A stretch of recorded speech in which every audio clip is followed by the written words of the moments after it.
everybody? Y'all know who it is. It's your boy Easy catching this motherfucking thing. You feel me? Welcome back to another episode. Week one. Week one for you. We still got another game tonight. Today is Monday. I don't remember the date. But September 10th? Is that today? September 9th. Excuse me. September 9th. Monday, September 9th.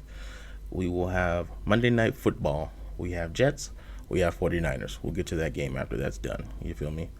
But let's talk about this wonderful week in football so far. Glorious. Glorious, let me tell you.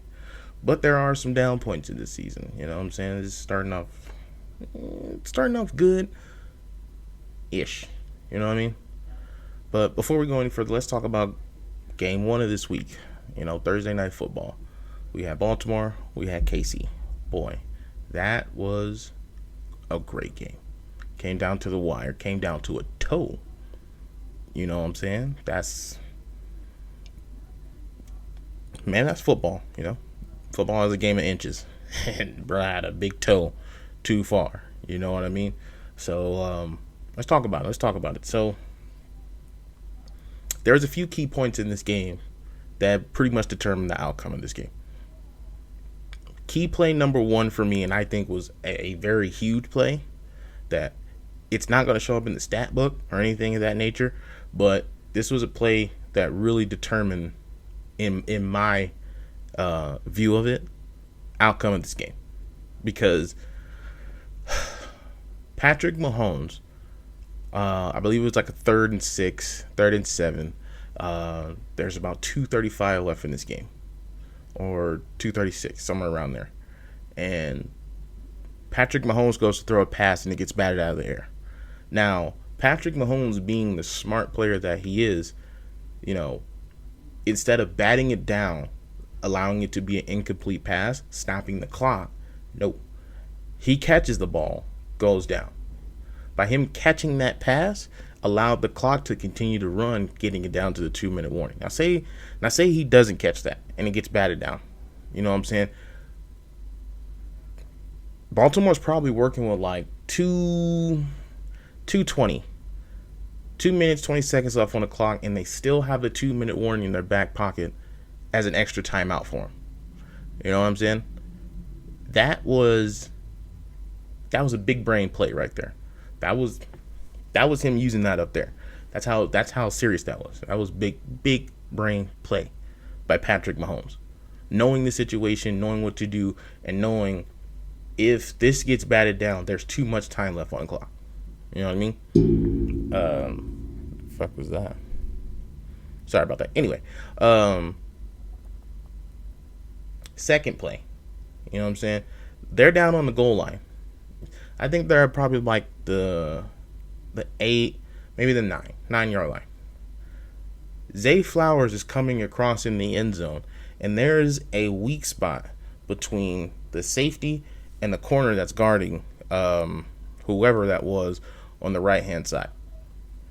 If Zay Flowers sits down in that soft spot, Lamar Jackson hits him right in the numbers. See, people are saying that Lamar Jackson missed the throw. No, Lamar Jackson didn't miss the throw. Lamar Jackson threw it where Zay Flowers was supposed to be. Zay continued streaking. If Zay Flowers sits down and just waits for the ball right there, bro, that's a touchdown all day long. See, this is the difference between other teams and what Patrick Mahomes and Travis Kelce does. Because Kelce sits down right there. Kelce takes that pass and just stops. Because he sees the sweet spot. He sees the opening. And he doesn't just continue to roll into another defender. If you just sit down right there and you just take it for what it is, you have a touchdown. Boom. You're back in the game. Or you even possibly win that game because Jim Harbaugh was about to go for 2. Like, Harbaugh was all about it. Big C. Big dog times. He was about to go for 2. But, hey, it is what it is. Like I said, this is a game of inches. You know what I'm saying? If he stops right there and just sits down and just plants himself, ball hits him right in the numbers. Period. Big play number 3, and honestly, you know what I'm saying? I I've had people be like, I think he was still in bounds. No, he wasn't. Isaiah Likely, big foot motherfucker. His big toe stepped on the line just by like that much, bro. That much. As you know, as receivers, you know what I'm saying? You gotta drag the foot, man. You gotta drag the foot. I saw something earlier that they were talking about Isaiah Likely was trying to land on his feet and make the play. Don't land on your feet. Fall and bust your ass. So that foot, that toe that landed out, you should have been dragging that toe. You should have been dragging it instead of trying to land on it and plant. Drag it, fall down, bust your ass. TDs. You know, for all the receivers out there that may watch this, tell me how you feel. Do you think, especially the Zay Flowers situation, do you think he should have sat down? I personally believe he should have sat down. Sit down, wait. Okay? The Isaiah Likely situation. Drag your foot, bro. Drag it. Stop trying to land on it. Drag that bitch. Cooper Kupp just had a spectacular toe drag yesterday. Absolute filth. Okay? Absolute filth. But there's a reason he's a Triple Crown. Because he makes plays like that. Isaiah Likely, you gotta learn from Cooper Kupp. Drag that toe. Don't just try to plant it. Drag that bitch. Okay? So we had some relatively great games yesterday. And one thing I want to key on yesterday was the quarterback play. Because honestly, we saw some very underwhelming, highly mediocre quarterback play yesterday. Like, Lord have mercy, I'm not gonna lie to you, bro. That was probably some of the worst quarterback play I've seen from week 1 in a very long time. This is an interesting stat here. There were 32 quarterbacks that started yesterday, as you know. 32 quarterbacks, 32 teams. 16 of those quarterbacks didn't even throw for 200 yards. Out of half of the quarterbacks in the league didn't even throw for 200 yards. Shit, Caleb Williams didn't throw for 100. 8 of them didn't even pass 200. Only 8 threw for more than 250. Only 8. I don't know if it's the scheme or if we're at a situation where we're trying to protect these quarterbacks more so than anything. But the ball isn't traveling downfield. There's a lot of underneath stuff going on. Like, I get it. Like, we've seen the great Tom Brady and how he is able to utilize underneath routes and make really big plays out of them. But also understand, when it's time for Tom Brady to let that thing rip, Tom Brady let that thing rip. But he's also probably one of the greatest, smartest football minds in the history of the game. Point blank, period. Honestly, bro, the best quarterback from week 1 that I saw was Baker Mayfield. Say what you want. Baker put on the performance, bro. 289 yards and 4 touchdowns.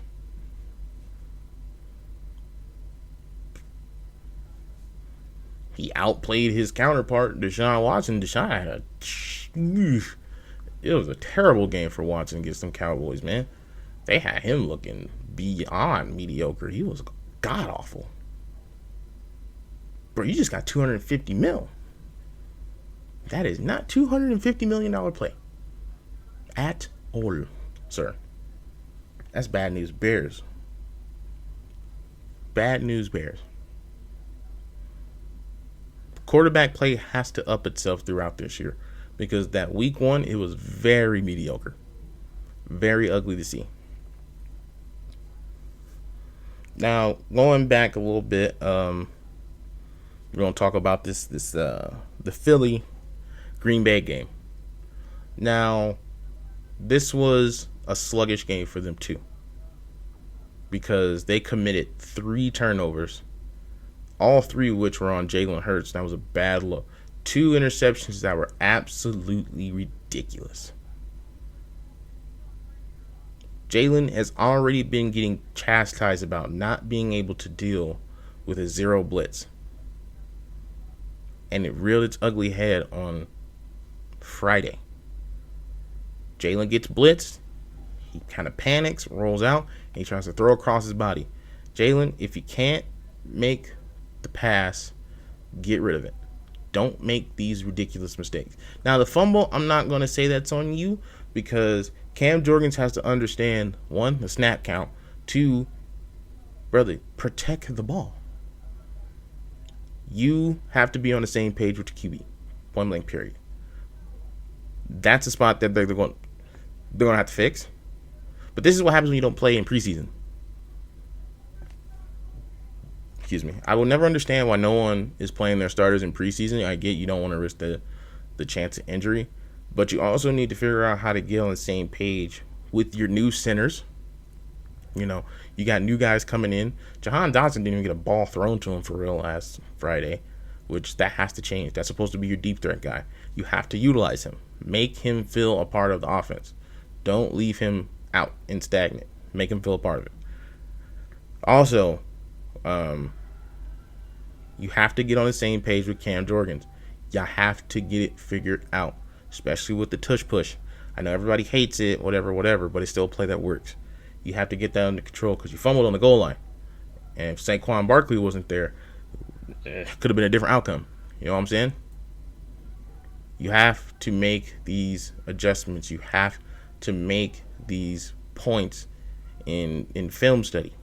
Everything. I know y'all professionals. I get that. But those are things you can't have. You know what I mean? Things that you have to clean up, especially coming week 2. You're playing Atlanta. Like, say what you will, but Atlanta ain't no bitches. Atlanta's not. They ain't bitched up. They're going to go play. They're going to play you hard. Point blank, period. Bright spot, though. Saquon Barkley had a hell of a day. I think 135 all-purpose yards, 3 touchdowns. Season debut. Beautiful way to start. Beautiful way to start. Can't ask for nothing more from that. You know what I'm saying? But there are some things that Philadelphia needs to clean up going throughout the weeks, because your schedule is only going to get harder. It's only going to get harder. Because you're going to play the Bengals. You're going to play the Steelers. You're going to play the Ravens. You're going to play the Browns. And these are teams with quality defenses. You have to step up and you have to play better. Period. But, I mean, all in all, week 1, it wasn't bad. It was not bad at all.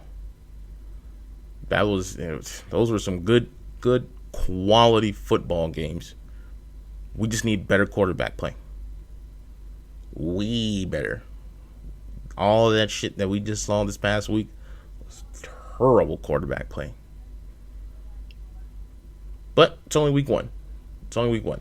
So we can't hammer too hard. It's just week 1. We're going to keep it pushing from there. You feel what I'm saying? Tonight, we have New York Jets, San Francisco. Pretty much a season debut and a team debut for Aaron Rodgers, since we know last year he popped his Achilles and didn't get a chance to actually play. I think he was in the game for all of like 3 plays and was gone. So this year, we'll see how A-Rod gets down, see how he gets going, and hopefully the team protects him so that way he don't get any more injuries. Because I'm excited to see how the Jets perform this year with Aaron Rodgers. So this should be good. This should be good. And y'all know who it is. Y'all know what it is. It's your boy Easy catching this motherfucking thing. We're going to get to another video after tonight, after the 49ers Jets game, and we'll talk about it. You know what I'm saying? We'll dive in. We'll dig in. You feel what I'm saying? Y'all know what it is. Y'all know what it is. Okay? Throw that thing to me. Don't make me catch it with the left, because you know that shit's nasty. But I'll holler at y'all, okay? We'll see you on the next one, all right?